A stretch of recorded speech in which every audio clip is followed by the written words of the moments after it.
Welcome to the Road to Redemption podcast with your host, Cam Williamson. Each week, Cam sets out to shatter the labels and stigmas associated with mental health awareness by giving life lessons and raw overviews of events happening around the world. What is going on, guys? Welcome back to this episode of the Road to Redemption podcast. I'm, as always, your grateful host, Cam Williamson. This is take 2. I already tried it once and failed miserably. Something happened with the camera. We're going to do it again. We are talking the connection between Latchkey kids, if you guys don't know what that is, I'll define it real quick, and mood disorders, behavior regulation issues. If you can hear, I'm out of breath. A little excited. I'm just anxious to get this thing going, have this conversation with you guys. Okay, a latchkey kid is someone, by definition, when your parents were throughout the day still at work, you would get home from school, there was some way for you to get in the house, right? A lot of times, like, my sister would have a key to the house on her key ring. So when we would get off the bus, she would be responsible for letting us in the house. A lot of us had fake rocks with like Bible verses or frogs and shit that had hollow insides, and there would be a key hidden in there somewhere. Not real smart when you think about it now, but that's how most of us got in the house. And then you were just home, right? So that's what a latchkey kid is. Now, what you did when you were at home differed greatly between how strict your parents were and the ability of them to monitor you. Remember, this is the days before Ring cameras and all that kind of stuff. That came in kind of later. Security systems did, but when you were home, you were home. And unless you had a relative or a neighbor that kept a close eye on you, or like a babysitter. See, I was with babysitters. My best friend Griff and his parents raised me until I was about 10, 11, but I lived across the street from them. So when we were about 12, my sister was able to like be at home by herself most of the time. She was 13, 14 at the time. She's 2.5, 3 years older than me. So my sister was always kind of responsible for watching me in the in-between time of like going home from the babysitter's house and when my mom would get home at like 6:30, because most babysitters will boot you around 4:35. They have their families to get to bed and shit. So about 4:30, 5 o'clock, we would go back across the street to my house where my sister would be home and just responsible for me until my mom would get home. So this isn't like an official agreement anyone has made. This is just how life happens for people, right? My mom still has to work. My dad's not around. My grandparents live far away and they can't come over every single night and do this. They have stuff to do. So it leads you a lot of times, like I said in the last episode, which is why I'm talking about this, a lot of you seem to connect with it. It leads a lot of time by yourself. Yes, after the age of like 11, 12, you were just out in the streets, running the neighborhood, doing whatever, skateboarding back at the school, playing hockey in the street, meeting up with girls at the park, whatever. You were doing really whatever, and you were only living and creating your own moral codes at all time. Now, this is where the connection to behavior issues, behavior regulation, mood regulation comes in, right? Because say you're just hanging out in the park and you live in a suburban area. Well, what could happen? You could meet a girl, you could learn how to kiss, you could learn how to make out, you could take it a little further. You could also get in a fight with somebody. You could get robbed. There's a lot of things that could happen, right, when you're out there doing these kind of things. So for me, it was always something of, we were a tight-knit family of friends. We knew who we were going to hang out with most days, what we were going to do. We had the perimeters. I grew up in Columbus, Ohio. I grew up in a place called Lincoln Village, and right beside it. So we knew people almost on every single street for about a 12-block radius.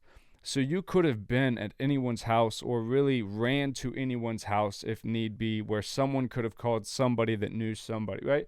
And it was, you didn't worry about, obviously, pedophiles like that. You know, we would have fucked you up. You tried something like that with us.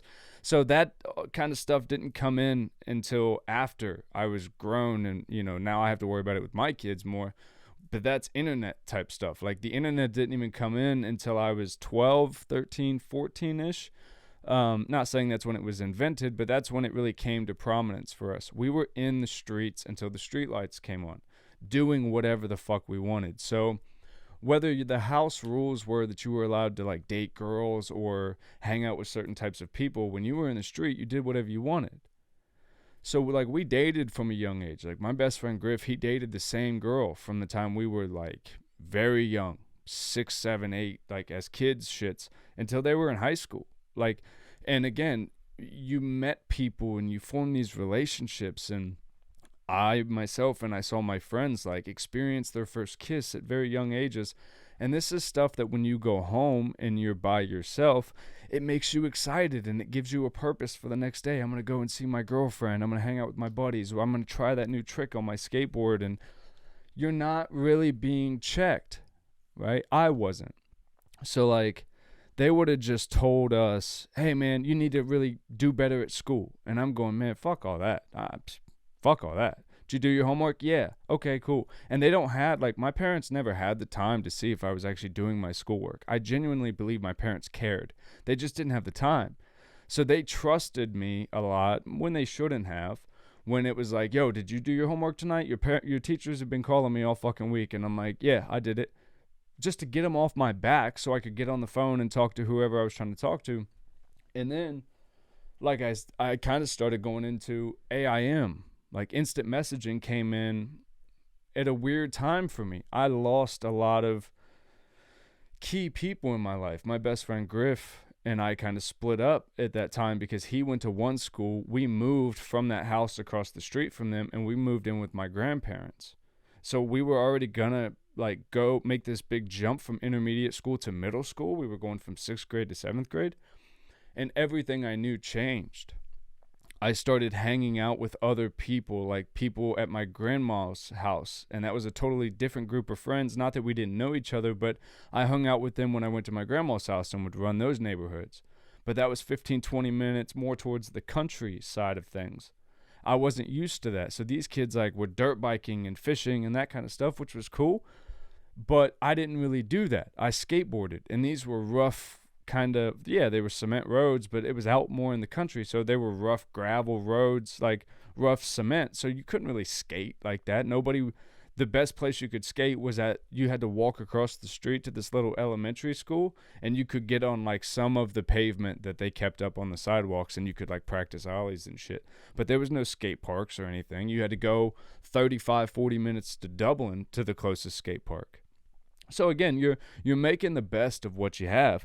And for me, just during that time, I really got into romantic relationships. I started dating young, and I think it was because I did fall in love with the Corey and Topangas of the world, and I had this idea. Like, I never processed my situation, right? From a young age, my parents were divorced when I was 2. So I never even thought of, I come from divorced parents. That never crossed my mind. And it wasn't until I never paid attention to like, oh, my friend's parents are together. I just knew everyone's situation was kind of fucked up. Like when I went to certain friends' house, you didn't speak to their dads. Nobody spoke to their dads. Like even the sons and daughters didn't really speak to the dads. So there was all these weird dynamics that I understood family was just a weird thing. I knew from a young age I wanted to set traditions that I loved with a family. I wanted to find the love of my life and try to do the white picket fence thing right. To some of the positives of this kind of behavior, latchkey families, usually in my situation, I'll say, holidays were fantastic, man. I have such fond memories of the holidays because my mom would get time off work.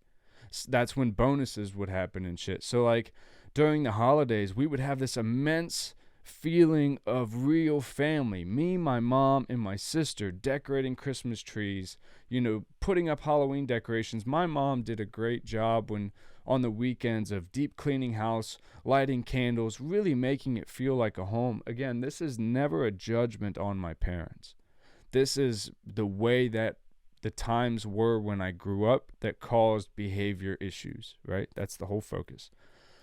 So I remember, and I have high expectations for my family when it comes to holidays, because I know what that means to a kid, especially when a kid does spend time. Like, my kids go to school, so I don't spend every waking moment with my kids to try to make up, swing the pendulum of, things.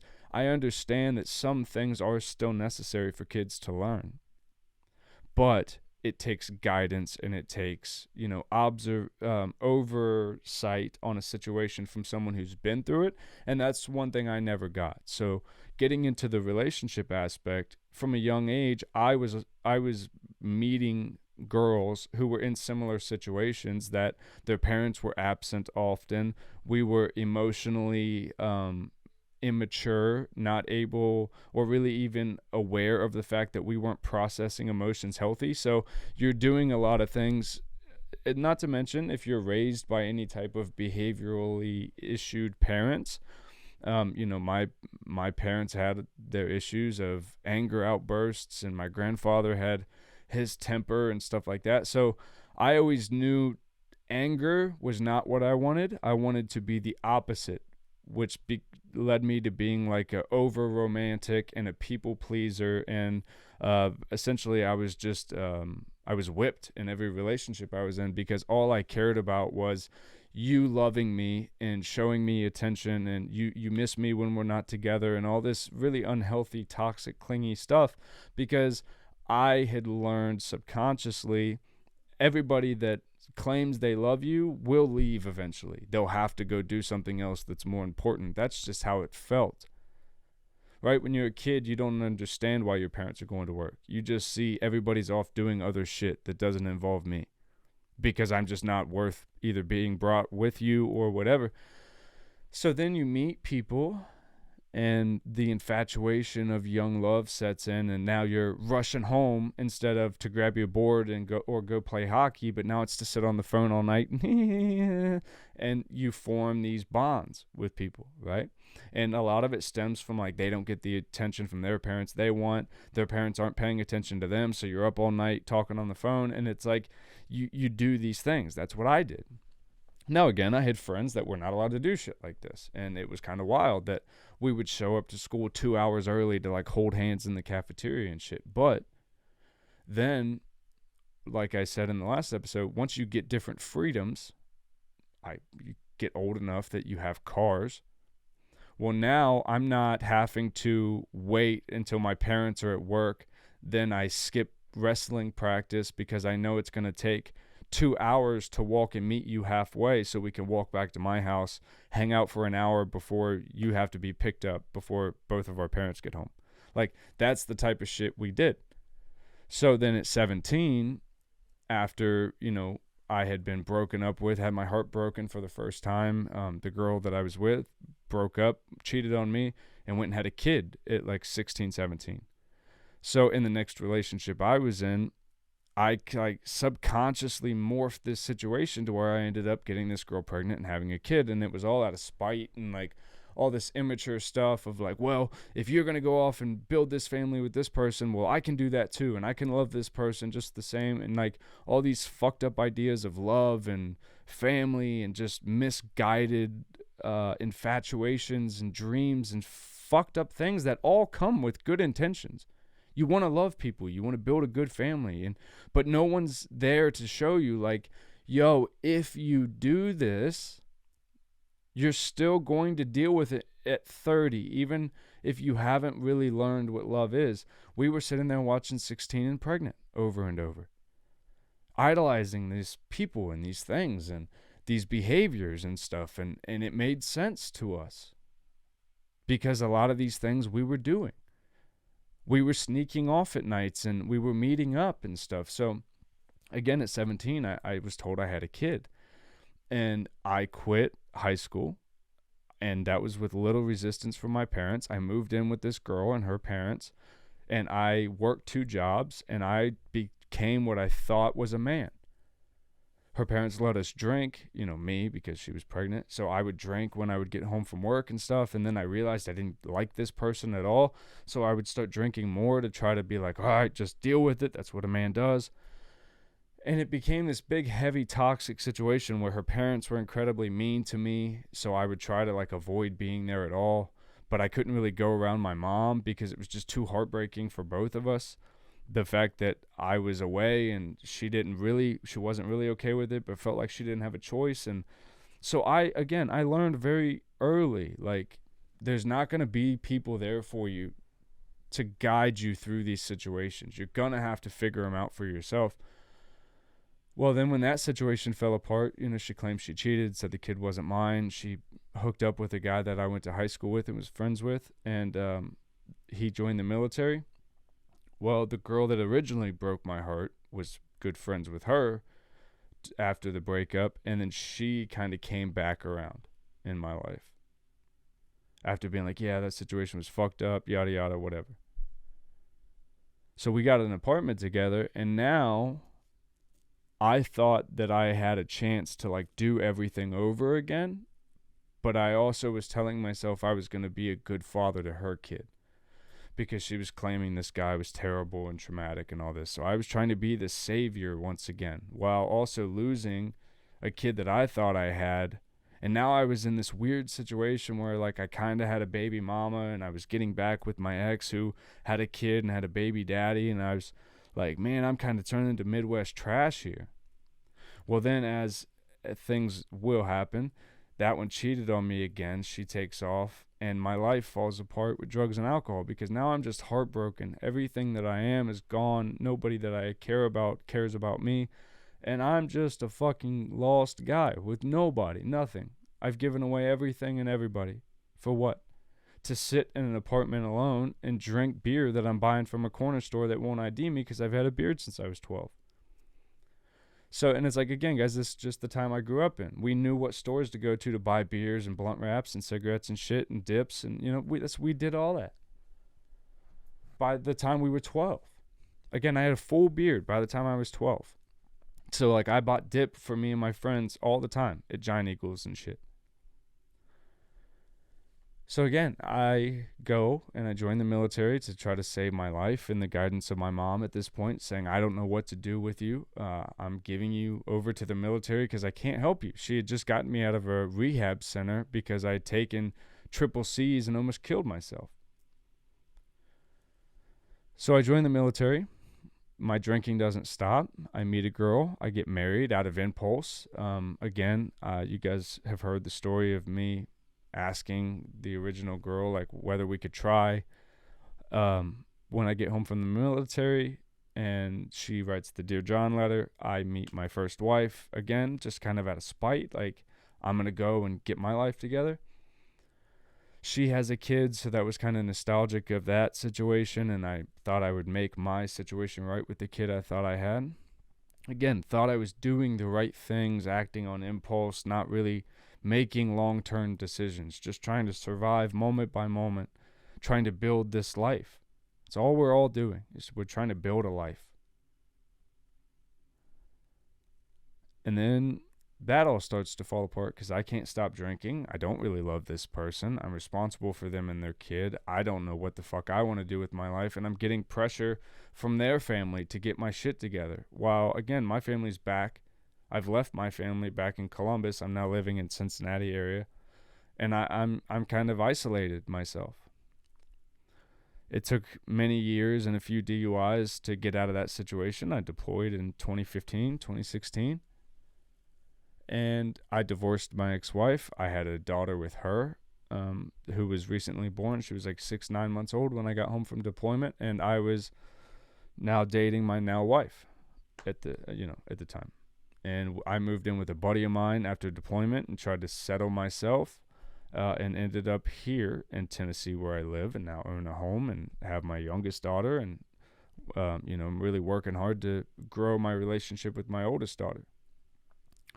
But it's only through the hindsight of looking and taking responsibility for each one of these actions and trying to redeem myself where possible and dedicating to not making those same impulsive behavioral mistakes again.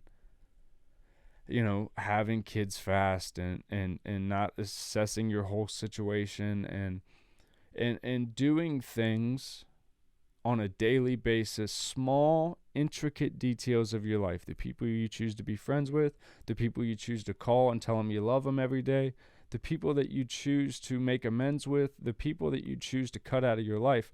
All these are very important things, because some people, had I cut them out so long ago, a lot of this self-sabotage and I hate myself and the reasons I would allow myself to put up with behaviors that most people wouldn't. When you allow people to beat you down, and when you have certain people in your life, that's just what they do. Nothing's good enough, and you're never going to be good enough for them, and everything that you are is wrong. That's kind of how I felt about my father. Everything that I did and everything that I was wrong.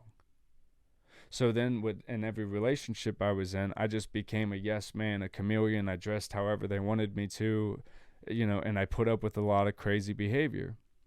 So then when I got in my now marriage, I knew exactly what I was not going to put up with. And again, my wife has been very patient with me and still healing a lot of these wounds of being like, this person really hurt me and I had to go deal with that. And, I had to cut these people off, and I still kind of deal with cutting some people off in my life and all these things. It's like now I know how to deal with it maturely because I speak about it instead of internalize it, and I observe instead of act. And I'm only able to do that because I've realized the significance in how poorly things can go when you just act all the time. There's always going to be a time for action, but that's rarely the case. When things are going wild, when you've gotten yourself in a situation in life when it is life-changing. Again, guys, I've lost kids in these relationships. I've had people get abortions. I've had stillborn children that I've had to physically hand off to a doctor to never see again. Like all these intricate times in jail that I don't draw out right now, these are all consequences that I've had to pay. These are people that I'll never speak to again because I've hurt them so poorly. And there are people like my ex-wife who are in my life constantly, where we are constantly ripping open old wounds for each other and shit. And like that's stuff that my now wife deals with and will deal with because I have a daughter. And like all these things show you life is not perfect, right? Like my current wife now, like she probably didn't dream that she would have a husband with a daughter, but that's the way life works. And if you learn to look at the long game and the long stretch of life, you learn to value people who you value and who you truly love, and you are willing to fight through situations, and you see who's willing to fight with you and not against you all the time. And then it makes those times of impulse a little easier to make good decisions, because when you're all working for one goal, and it's not a forced goal, it's not because society tells you should, but it's because it all naturally meshes together, you don't become this ticking time bomb of explosion that started when you were 9 years old, just trying to survive. And guys, that's going to be the episode for us today. I love you so very much. It's been great hanging out with you. I hope this one works, and I hope it reaches you all well. I love you so much. Please thumbs up, subscribe, hit the bell, and I will see you in the next one.